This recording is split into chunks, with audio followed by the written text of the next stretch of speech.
Entonces, aquí tiene que haber un juego de presiones para que... Entonces, hay una presión de filtración final o presión neta de filtración. Entonces, ¿de qué depende esto? Depende de la presión hidrostática y de todas las presiones que se le oponen. Eso depende de la presión de filtrado final. Entonces, tengo la presión hidrostática, que mide 60 milímetros de mercurio, la cápsula 18 milímetros de mercurio y la coloidal osmótica 32 milímetros de mercurio. Entonces, como dijimos, la presión de filtración final, la presión neta de filtración, es igual a 10 milímetros de mercurio. ¿Qué quiere decir? Que hay tendencia de que el líquido pase del capilar hacia el glomérulo, hacia la membrana glomerular para que se produzca el filtrado glomerular. ¿Ya? Entonces, gracias a esta presión de filtrado final de 10 milímetros de mercurio, se da el filtrado glomerular, el cual es de 125 ml por minuto en los dos riñones. ¿Por qué? Porque se calcula que cada riñón tiene 1 millón de nefrones. Por lo tanto, en 24 horas, ¿cuánto se filtra? 180 litros. Y gracias a la reabsorción que se da a nivel de los tubos, contorneado proximal, asa de Helle y tubo contorneado distal, solo se va a eliminar aproximadamente unos 1200 ml de orina. Pero esto depende de la cantidad de líquido que tome la persona. Porque una persona normal puede orinar desde 1200 hasta 2500 ml día. Eso se considera normal. Y mucho tiene que ver igualmente el peso. ¿Ya? Se calcula también por el peso. También hemos hablado del coeficiente de filtración, que es igual a 12.5 ml minuto por milímetro de mercurio por 100 gramos de tejido renal. ¿Qué es el coeficiente de filtración? Es la permeabilidad de la membrana glomerular por el área de filtrado capilar. ¿Ya? Entonces, hay enfermedades que pueden afectar tanto a la membrana glomerular como el filtrado glomerular. Entonces, si yo tengo mi coeficiente de filtración y la presión de filtrado final, entonces tengo que multiplicar estos 12.5 ml por 10, lo que me da el filtrado glomerular de 125 ml por minuto. ¿Y qué es lo que se filtra en el glomérulo? ¿Cuál es la composición? Es lo mismo lo que existe en el plasma. Existen electrolitos, sodio, cloro, bicarbonato. También se filtran moléculas orgánicas como la glucosa. ¿Y qué no se filtra? Proteínas, células sanguíneas, calcio, ácido graso. Eso no se va a llegar a filtrar. Entonces, igual hablamos del equilibrio de Donan. ¿Qué quería decir el equilibrio de Donan? Cuando se produce el filtrado por la membrana glomerular, pasan, pero como no pasan proteínas, hay un déficit de cargas negativas. Es por eso que tienen que aumentar las concentraciones de aniones. ¿Cuáles son estos aniones? Cloro y bicarbonato. O sea, hay una ganancia de aniones en un 5% y decrece la cantidad de cargas positivas. Ese es el equilibrio de Donan. Ahora, también vimos esta parte, comportamiento de la membrana glomerular, donde vimos el endotelio de la célula del capilar, que está tachonado de poros. ¿Ya? Estos poros que miden 8 nanómetros o angstroms, tiene una membrana basal, la cual tiene carga eléctrica negativa. ¿Por quién? ¿Quién daba las cargas eléctricas aquí? Las fibras colágenas y los proteoglicanos.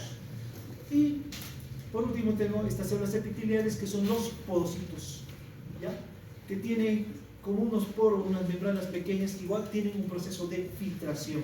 Entonces tengo todos esos elementos los cuales se van a filtrar, y a partir del agua, la cual tiene un peso molecular 18, que la cual pasa el endotelio, pasa la membrana basal y pasa los podocitos, por lo cual se le da una capacidad de filtración de 1. O sea, aquí que tengo que fijarme el tamaño de la molécula, me tengo que fijar el peso molecular y sus cargas eléctricas. Entonces aquí el sodio, la glucosa, como pueden diluirse en agua, entonces igual tienen una capacidad de filtración de 1. En cambio la mioglobina es una molécula más grande y no pasa tan fácilmente. Por lo tanto, su capacidad de filtración es del 75%. Y la albúmina tiene un peso molecular de 69.000, pero es pequeña, 6 nanómetros.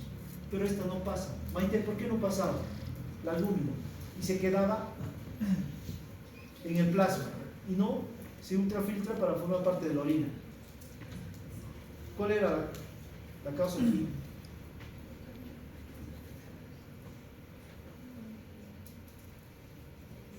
¿Se checa?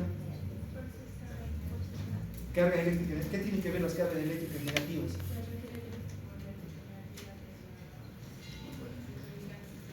Entonces, por haber cargas eléctricas negativas aquí en la membrana basal, no pasa la albúmina, se repele. Pero hay enfermedades que pueden afectar esta membrana basal y dejan pasar a la albúmina. Es por eso, si nosotros vamos a orinar, eliminamos proteínas, la orina es con espuma. ¿Ya? ¿En qué se da esto? En los niños que sufren, por ejemplo, el síndrome nefrótico, que van a ver en pediatría. Comienzan a orinar proteínas y por la falta de proteínas comienzan a producirse edemas. Ahora, la filtración del plasma hacia los glomérulos es gracias a estas presiones. Entonces, como sabemos, la presión final del filtrado final es la presión hidrostática y sus presiones que se oponen, o sea, la suma de la coloidosmótica y la capsular. ¿Ya? Entonces, esta presión hidrostática, ¿por quién estaba dado? Por el gasto cardíaco. Como sabemos, el 21% del gasto cardíaco le corresponde a la arteria renal, que sería más o menos unos 1200 ml. Entonces, Franco Barriga, ¿cuándo está aumentado el gasto cardíaco? ¿En qué situaciones? Yo puedo aumentar el gasto cardíaco para que no aumente la presión hidrostática.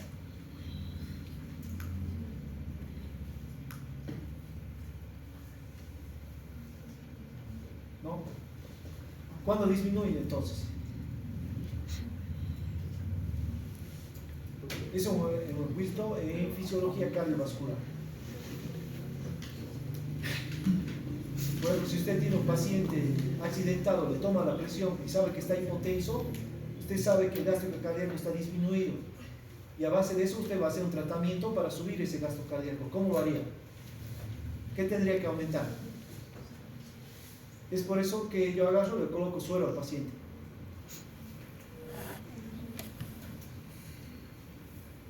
¿Qué tendría que aumentar? Franco. Para aumentar el gasto cardíaco. Aumentar el retorno venoso. Por eso yo coloco sueros, soluciones fisiológicas, coloco sangre. ¿Para qué? Para que aumente el retorno venoso, haya mayor volumen en mi corazón y me aumente la precarga. Entonces, todo esto va, el aumento del gasto cardíaco va a aumentar la presión hidrostática. ¿Y qué hace cuando aumenta la presión hidrostática? Aumenta mayor a 60, entonces va a forzar que haya más líquido que pase a ultrafiltrarse, por lo tanto uno va a orinar más. Lo contrario pasa cuando baja el gasto cardíaco. Entonces hay hipotensión y por lo tanto esta presión hidrostática baja. Entonces igualmente nuestro ritmo diurético puede bajar. Entonces es por eso cuando hay hipertensión arterial, ¿qué pasa? ¿Cómo trata de compensar esto? Para que no se ultrafiltre tanto líquido, la arteria aferente se cierra. Entonces no deja que la presión hidrostática aumente más. Por lo tanto, de esta manera nosotros no orinamos mucho. En cambio, en la hipotensión, ¿cómo puede reaccionar? La arteria eferente, en este caso se cerraría. ¿Para qué? Para que el líquido que pasa por el ovillo de capilares se mantenga por más tiempo. Por lo tanto, la presión hidrostática igualmente se va a mantener. ¿Qué hemos dicho de la presión coloidosmótica? ¿Quién es la que la mantiene? La albúmina y el sodio, sobre todo la albúmina. Entonces, esta presión coloidosmótica se opone a la presión hidrostática. Entonces, igualmente, cuando la albúmina está aumentada, ¿ya? ¿Qué hace? Hace que se cierre la arteria diferente. ¿Para qué? Para que el líquido se mantenga por más tiempo dentro del ovillo capilar. Por lo tanto, la presión hidrostática va a tender a aumentar, ¿ya? Y por lo tanto,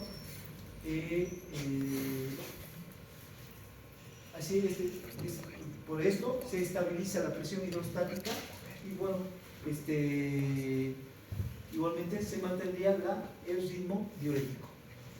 La presión capsular es la presión de la cápsula de Bowman. El líquido que existe ahí da esta presión, ¿ya? Entonces igualmente se opone a la presión hidrostática. ¿Cuándo aumenta? Cuando hay procesos obstructivos a nivel de las vías urinarias, cálculos, hiperplasia prostática. Entonces aumenta la presión a nivel del riñón, aumenta la presión a nivel de los cálices y va a aumentar esta presión capsular. Entonces, igualmente esta presión se opone a la presión hidrostática. ¿Sí?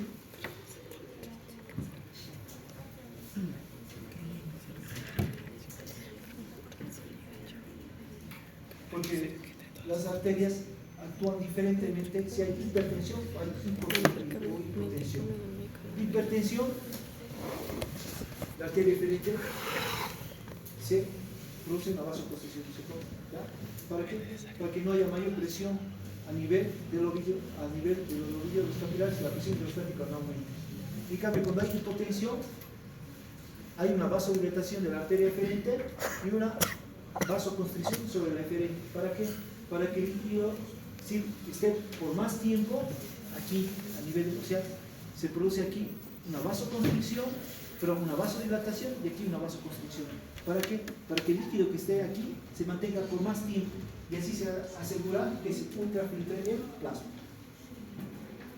Por eso es. Igual vimos esto de las hormonas que actúan a nivel del glomérulo renal. Por ejemplo, la adrenalina y la noradrenalina, ¿qué hacían? Cierran la arteria aferente. ¿Por qué? Porque produce vasoconstricción.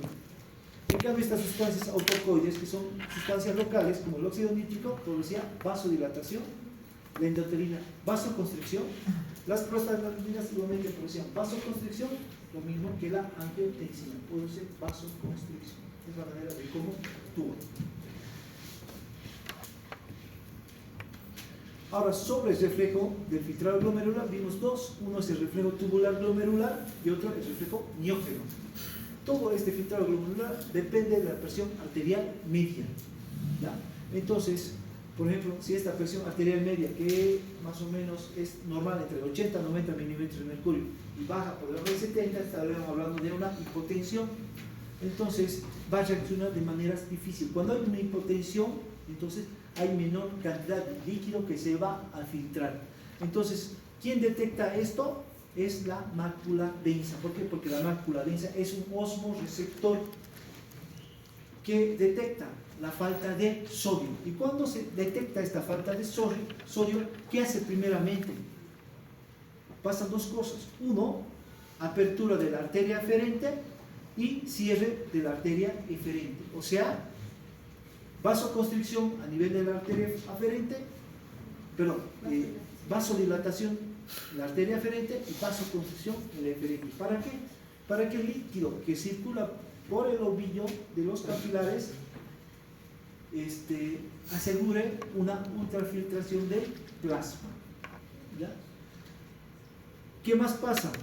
Esta mácula densa hace que en las células justaglomerulares secrete la renina. ¿Y para qué? Para que la renina pase a la sangre y llegue y se transforme en angiotensina 1 por el angiotensinógeno, pasa por los pulmones donde se transforma en angiotensina 2 y la cual va a ir a actuar produciendo una vasoconstricción, sobre todo a nivel de la arteria eferente. Ahí es donde actúa, produce una vasoconstricción de la arteria eferente. ¿Para qué? Para que el líquido que circula por el glomérulo renal se asegure esté filtrado.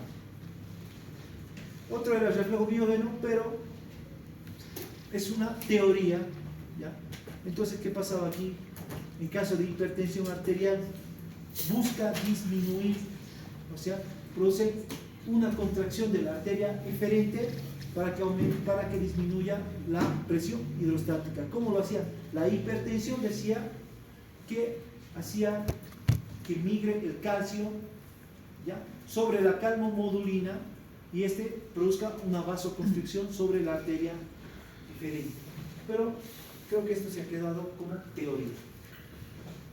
Ahora vamos a ver lo que es reabsorción. Una vez que se ha producido la filtración, ¿ya?, de sodio, de cloro, de agua principalmente, ¿ya?, se va a producir un proceso de reabsorción. ¿Dónde se produce este proceso de reabsorción?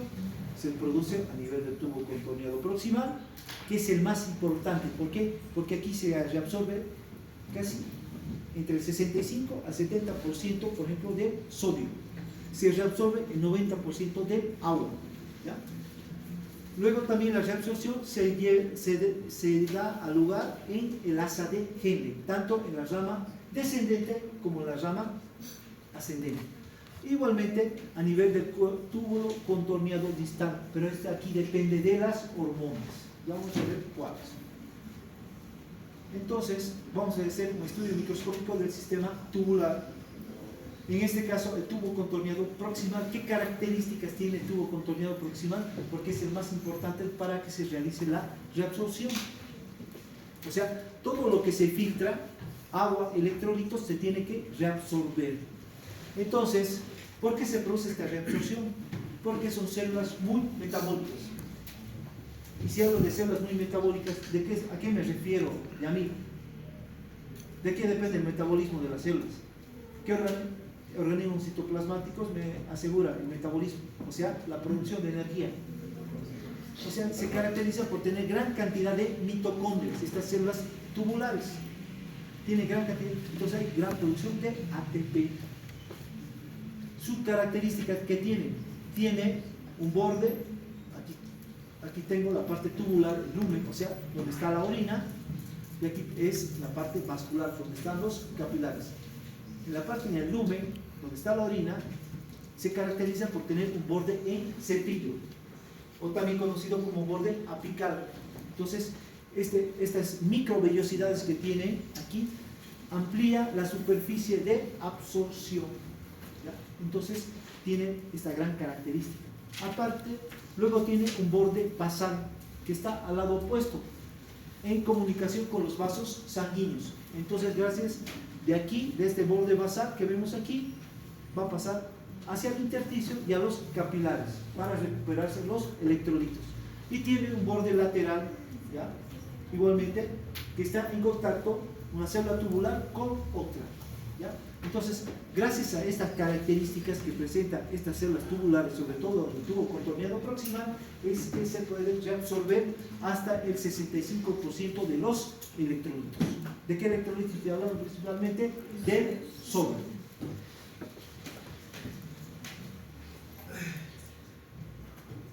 El asa de Henle, ¿ya? Por ejemplo, el asa descendente de Henle, que vemos aquí, ya son células que tienen menor cantidad, el borde y cepillo tiene menor cantidad de microvellosidades. Por lo tanto, aquí la reabsorción está disminuida en comparación al tubo contorneado proximal. Hay reabsorción, pero es mucho menor. Igualmente, en el asa ascendente, pero sobre todo a nivel de la parte, la rama gruesa de la rama ascendente, las microvellosidades son rudimentarias, ¿ya? Casi no hay, pero se caracteriza por tener muchas mitocondrias. Por lo tanto, algunos electrolitos aquí se van a reabsorber. ¿Qué pasa con el tubo contorneado distal y el tubo colector? Que sería este tubo contorneado distal y este el tubo colector. Entonces, se caracteriza este tubo contorneado distal por tener dos partes. Uno es el segmento de dilución y otro es el segmento ulterior. Entonces, aquí casi las células en cepillo han desaparecido. ¿Ya? Igualmente, tanto el tubo contorneado distal como el tubo colector se caracteriza por tener pocas mitocondrias. Entonces, aquí casi no existe reabsorción, no depende de las células tubulares. Ya vamos a ver por qué. Entonces, el mecanismo de reabsorción es un mecanismo mediante un transporte pasivo y un transporte activo, pero sobre todo un transporte activo. ¿Por qué? Porque se reabsorbe agua, principalmente, en un 90%, se reabsorben electrolitos en un 65% del tubo contorneado proximal. Por ejemplo, tenemos el sodio, tenemos el cloro, igualmente el potasio, que otros elementos, glucosa, urea, creatinina, no se reabsorbe, se elimina, lo mismo que el ácido úrico. Entonces, ¿cómo se produce la reabsorción del sodio en el tubo contorneado proximal? Como hemos dicho, es en un 65%. Entonces, aquí tengo mi luz del tubo contorneado, o sea, por aquí está pasando la orina, y aquí está mi capilar.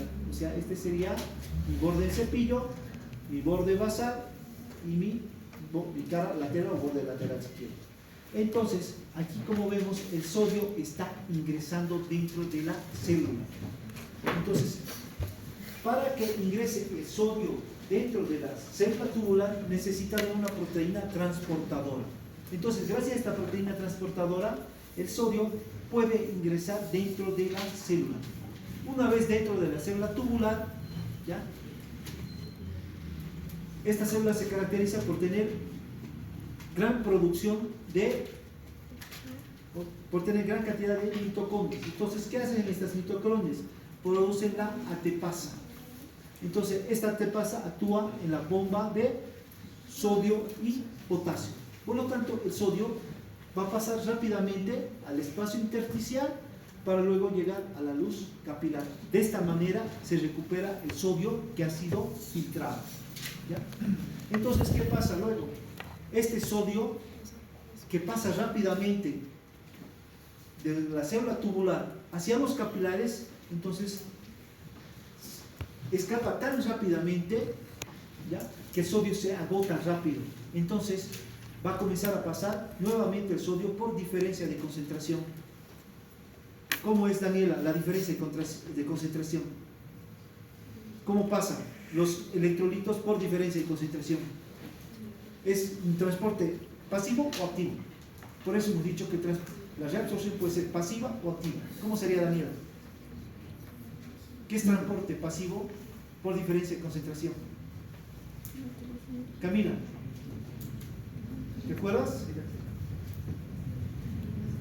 Camila Chacón.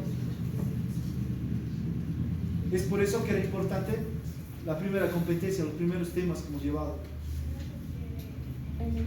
No requiere energía. Ya, ¿qué más? ¿Qué tenía que pasar aquí? Pasa en lugar de mayor concentración. Camila, ¿está bien? ¿Cómo era?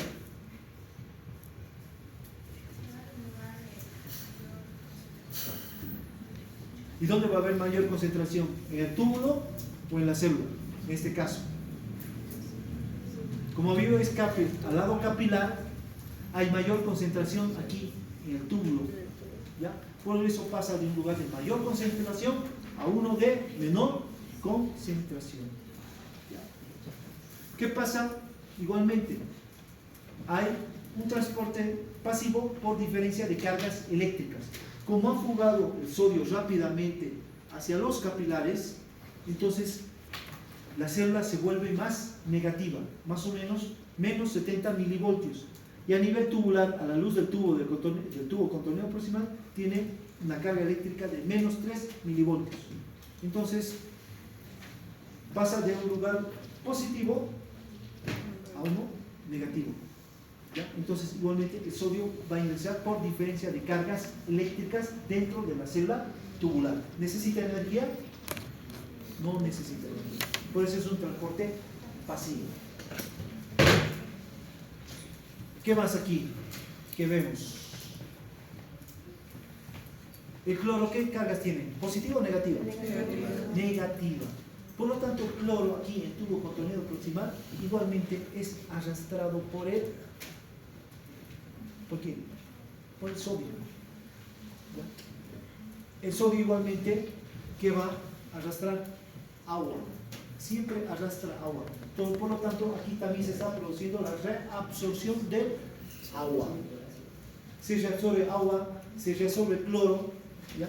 Entonces el cloro ingresa igualmente, igual tiene su proteína, no tiene proteína transportadora el cloro, pero es el potasio que tiene carga positiva o negativa. Positiva, por lo tanto se atraen. Entonces está atrayendo cloro. Y una vez que pasa en el espacio a nivel de la célula, van a formar cloruro de sodio. Igualmente este cloruro de sodio es una sal que arrastra agua. Entonces se está reabsorbiendo aquí sodio, cloro y agua. Entonces, gracias a todo esto, llega hasta los capilares y se está recuperando todo lo que se ha reabsorbido en un 65%. Sodio, cloro y agua. Y como vemos en esta imagen, el agua sobre todo está pasando por las uniones celulares, estas uniones celulares apretadas. Por ahí está pasando el agua. Igualmente, ingresa por canales específicos.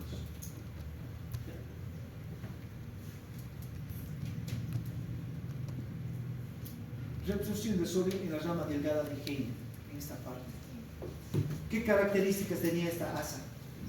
Menor cantidad de microvellosidades, ¿ya? Casi nada, rudimentarias. Igual menor cantidad de mitocondrias. Por lo tanto, en el asa de Henle, la asa descendente de Henle que ven aquí, no se retiene agua, no se reabsorbe. El sodio que ha pasado del tubo contorneado proximal al asa de Henle continúa, no se reabsorbe. Eso, voy a acabar, acabo el sodio y listo. Rama ascendente gruesa de Henle. ¿Ya? Entonces, ¿qué características tenía esta rama gruesa? Tenía la característica que tiene gran cantidad de mitocondrias. ¿Ya?